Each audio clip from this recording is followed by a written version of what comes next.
Today on Spy Movie Navigator, we're going on location to see where parts of the movie Goldfinger were filmed. Join Dan and Tom as they navigate to Miami, Florida in the United States to follow in the tracks of Oddjob as he takes Mr. Solo to his pressing engagement. This was one of the movie locations used in the 1964 movie Goldfinger. The characters are supposed to be in Kentucky, but these scenes were really shot in Miami. We'll see what they looked like back then, as well as how they look today. But first, we've got to find the place. Here's the map of the Miami area where these scenes are shot. The colored dots are the places we'll look at in this video. The important thing to remember is the whole trip ends up with the car being crushed at the Ironworks facility. This is at the south end of the map, identified by the light blue circle. The ride starts heading north and passing the J.D. Ball Ford car dealership at 9000 Northwest 7th Avenue. We can see what this looked like in 1964 versus now. The name of the dealership has changed, but it is still a Ford dealer. Oddjob and Mr. Solo then head to the corner of Northwest 27th Avenue and Opelika Boulevard.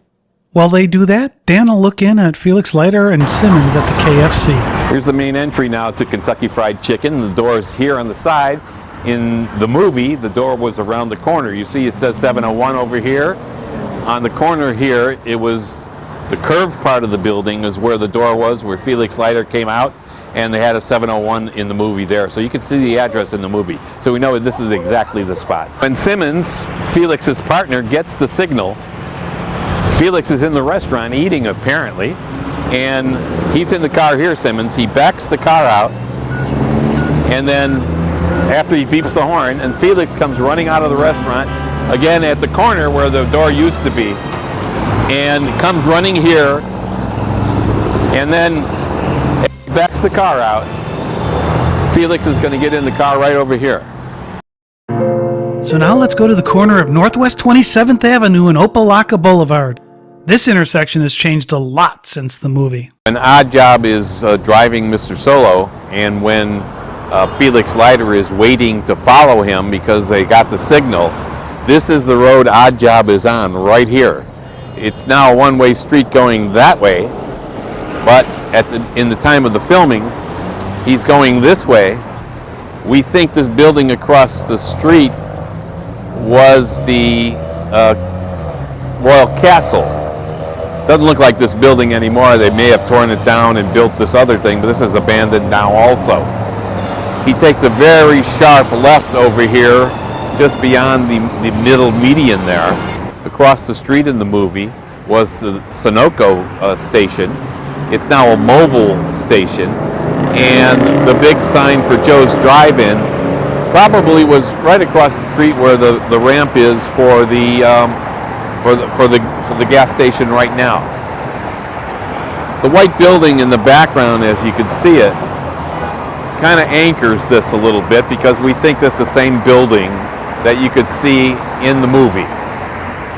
Joe's Drive-In, actually, the sign was over here on this corner almost, but the shack, the Joe's Drive-In building was down by the Burger King, down the street a little bit. So there was quite a distance between the sign and the actual restaurant.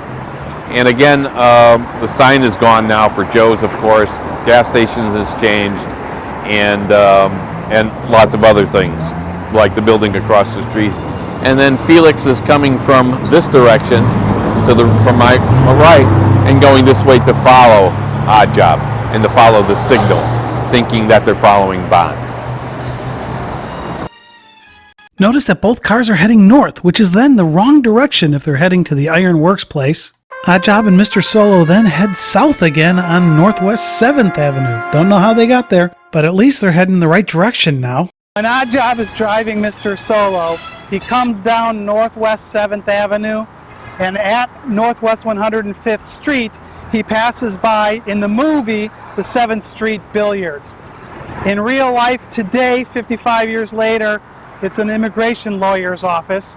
That's part of this low rise of buildings that you see when Oddjob drives past it in the movie.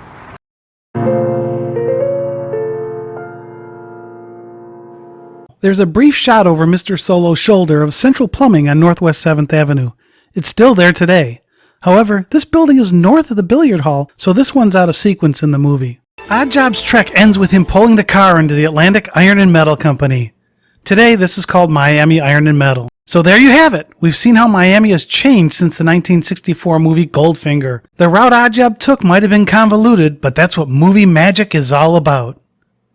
Now here's us pulling our car into the Miami Iron and Metal Company in 2019. We have a detailed look at the Miami Iron and Metal Company, including the cranes and crushing machines, on our YouTube channel, Cracking the Code of Spy Movies. We also have a podcast that describes our visit to the Goldfinger filming locations in Miami on our website, SpyMovieNavigator.com. We hope you enjoyed this video. Today, Dan and Tom took you to Miami to follow Oddjob's drive. Where are we going next?